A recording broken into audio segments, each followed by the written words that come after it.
জানাচ্ছি। আজকে আপনাদের মধ্যে বরাবরের মতো নতুন একটা অ্যাপস নিয়ে আসলাম, যেটা হলো স্টুডেন্টের জন্য খুব উপকার হবে। সেটা হলো খুব সহজে কিভাবে আপনার ফোন থেকে একটা ছবি তুলে পিক তুলে সেটা সেভ করে রাখতে পারবেন এবং সেভ ফাইলটি আপনাদের ফোনে যে কোনো জায়গায় নিতে পারবেন এবং যে কোনো সময় আপনাদের ফোনের মধ্যে ফাইলটাকে এডিট করে কপি করে আবার বাইরে নিয়ে আসতে পারবেন। তো বন্ধুরা, আশা করি আজকে স্টুডেন্ট যারা আছে তাদের খুব উপকার হবে। আর এখনো যারা আছে স্টুডেন্ট যারা আছে তারা সব সময় দেখা যায় যে কোনো না কোনো কাজে দরকারি কোনো কাজে ফটোকপি করে বা স্ক্যান করে আমরা একটা অ্যাপসের মাধ্যমে সেটা ফটোকপি স্ক্যান করে নিজের ফোনে রাখতে পারবো। তো বন্ধুরা, যে কথা না বললেই নয়, এখনো যারা আমার চ্যানেলটা সাবস্ক্রাইব করেনি অবশ্যই আমার চ্যানেলটা সাবস্ক্রাইব করে পাশে থাকা বেল আইকনটি বাজিয়ে দিবেন এবং পরবর্তী নতুন নতুন ভিডিও এবং টিপস পাওয়ার জন্য।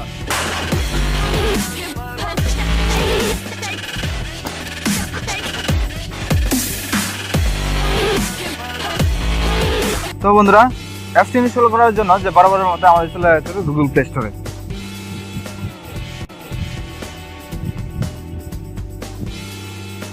তো আমরা বরাবরের মতোই চলে গেলাম গুগল প্লে স্টোরে। গুগল প্লে স্টোরে গিয়ে সার্চ করতে হবে স্মার্ট লেন্স, বাংলা হয়ে গেছে, SMARTLENS। হ্যাঁ, যে প্রথমে যে অ্যাপটা দেখা যাচ্ছে সেটা হলো আমাদের স্মার্ট লেন্স স্ক্যানার। তো আমরা বরাবরের মতো অ্যাপটাকে ওপেন করব এবং ইনস্টল করে নেব। তো আমি আগে থেকে অ্যাপটাকে ইনস্টল করে নিয়েছি, আপনারা ইনস্টল করে নেবেন। আর স্মার্ট লেন্স একটা খুবই ভালো একটা অ্যাপ, যেটা স্টুডেন্টের জন্য খুব কার্যকরী অ্যাপ। তো বন্ধুরা, তাহলে আমরা অ্যাপটাকে ওপেন করে নিব। ওপেন করার পরে যে কাজটা আমাদের করতে হবে, আমরা যে অ্যালাউ চিহ্ন আছে আমরা একটা অ্যালাউ করে দিব। আবার অ্যালাউ দেখাচ্ছে, আমরা অ্যালাউ করে নিব।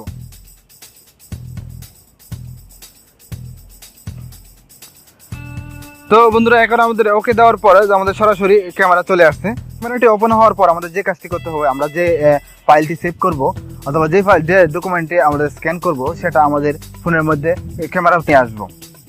তো আমি দেখেন আপনাদের ক্যামেরার সামনে নিয়ে আসলাম। ক্যামেরার সামনে নিয়ে আসলে আমাদের যে কাজটা করতে হবে, যে গোল বাড়ানো দেখা যাচ্ছে সেটা দিয়ে আমরা একটা ছবি তুলে নিব। দেখেন, আমি একটা ছবি তুলে নিচ্ছি। ছবি তুলে নেওয়ার পর যে কাজটা করতে হবে, আমাদের যে একটা টিক মার্ক দেখাচ্ছে সেই টিক মার্কে আমরা টাচ করে দিব।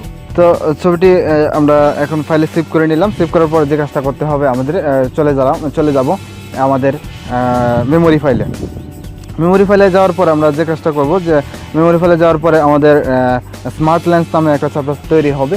সেই চ্যাপ্টারে আমরা চলে যাব। এই যে আমরা দেখা যাচ্ছে যে স্মার্ট লেন্স নামে একটা ফোল্ডার চলে গেছে, আমরা ফোল্ডারে চলে গেলাম। আমি যে নামে সেভ করেছিলাম সেটা রুদ্র নামে সেভ করেছিলাম, আর সেই নামই এখন আছে। আর আমি যে ছবিটা তুলেছিলাম, যে লেটারগুলো নিয়েছিলাম, এখানে প্রত্যেকটা অক্ষর একে একে করে দেখা যাচ্ছে এবং খুব সুন্দরভাবে সেটা আসছে। আপনারা পরবর্তীতে এখান থেকে নিয়ে কপি পেস্ট করতে পারবেন এবং কোনো দরকার লাগলে সেটাকে আপনারা বাইরে ইনপুট এবং আউটপুট করতে পারেন। তো বন্ধুরা, এটাই ছিল আজকের মতো ভিডিওটি ভালো লাগলে অবশ্যই লাইক কমেন্ট এবং শেয়ার করবেন এবং পরবর্তী ভিডিও নিয়ে হাজির হবো আপনাদের মধ্যে পরবর্তী কোনো একদিন। সম্পূর্ণ ভিডিওটা দেখার জন্য আপনাদেরকে সকলকে ধন্যবাদ। আশা করি অ্যাপসটা দেখে আপনাদের খুব উপকার হয়েছে। তো আপনারা যারা স্টুডেন্ট আছেন বা আপনাদের প্রয়োজনীয় কোনো ডকুমেন্ট যদি আপনারা কোনো ফাইলে রাখতে চান বা স্ক্যান করতে চান বা আপনারা যদি সেটা ফটোকপি করতে চান, সেটা ওই অ্যাপস দিয়ে করা সম্ভব। তো এখনও যারা আমার চ্যানেলে নতুন দর্শক আছেন, এখনও যারা আমার চ্যানেলটা সাবস্ক্রাইব করেন, তো আশা করব আপনারা সকলে আমার চ্যানেলটা সাবস্ক্রাইব করে পাশে থাকবেন এবং পরবর্তী নতুন ভিডিও